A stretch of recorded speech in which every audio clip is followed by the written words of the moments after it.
இன்னைக்கு எனக்கு என்ன டியூட்டின்னு பார்த்தீங்கன்னா, Pondicherry to Chennai airport drop போறேன். பிக்கப் டைம் பார்த்தீங்கன்னா, காலையில 3 மணி. கஸ்டமர் லக்கேஜ்லாம் எடுத்து டிக்கில அரேஞ்ச் பண்ணிட்டு, டீசல ஃபில் பண்ணிக்கிட்டு, நேரா மேல்மருவத்தூர் கிளம்பியாச்சு. கஸ்டமர் மெயின் ரோட்லேருந்து சாமிய கும்பிட்டுட்டு, அங்கருந்து சென்னை ஏர்போர்ட்ல கஸ்டமர ட்ராப் பண்ணிட்டேன். எனக்கு அடுத்த டியூட்டி எங்கன்னு பார்த்தீங்கன்னா, அதே சென்னை ஏர்போர்ட்ல காலையில 11 மணிக்கு பிக்கப் பண்ணி பாண்டிச்சேரி ட்ராப் இருக்கு. 2மே என்னோட ஓன் கஸ்டமர் தான். இந்த மாரி அதிர்ஷ்டம்லாம் வருஷத்துல என்னைக்காவது ஒரு நாள் தான் நடக்கும். டிராப் பண்ண கஸ்டமர் 4500, பிக்கப் பண்ண போற கஸ்டமர் 4500. பிக்கப் பண்றதுக்கு இன்னும் 5 மணி நேரம் டைம் இருக்கிறதுனால ஏர்போர்ட் வெளியில கார பார்க் பண்ணிட்டு, டிஃபன சாப்பிட்டு கொஞ்ச நேரம் ரெஸ்ட் எடுத்துட்டு 11 மணி வாக்குல சென்னை ஏர்போர்ட் கார் பார்க்கிங்ல கார பார்க் பண்ணிட்டேன்.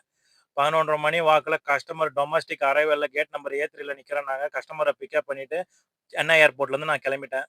போற வழியில கஸ்டமரோட ஃப்ரெண்டு செங்கல்பட்டு ரெஸ்டாரண்ட்ல வெயிட் பண்றாரு. அவரை மீட் பண்ணிட்டு லஞ்ச முடிச்சுட்டு அங்கிருந்து பாண்டிச்சேரிக்கு கிளம்பலான்னு சொன்னாரு. நானும் செங்கல்பட்டுல ரெஸ்டாரண்ட்ல கஸ்டமரை இறக்கி விட்டேன். நான் மினிமீஸ் ஆர்டர் பண்ணி சாப்பிட்டு அங்கிருந்து பாண்டிச்சேரி கிளம்பிட்டேன். நன்றி, வணக்கம், பாய் பாய்.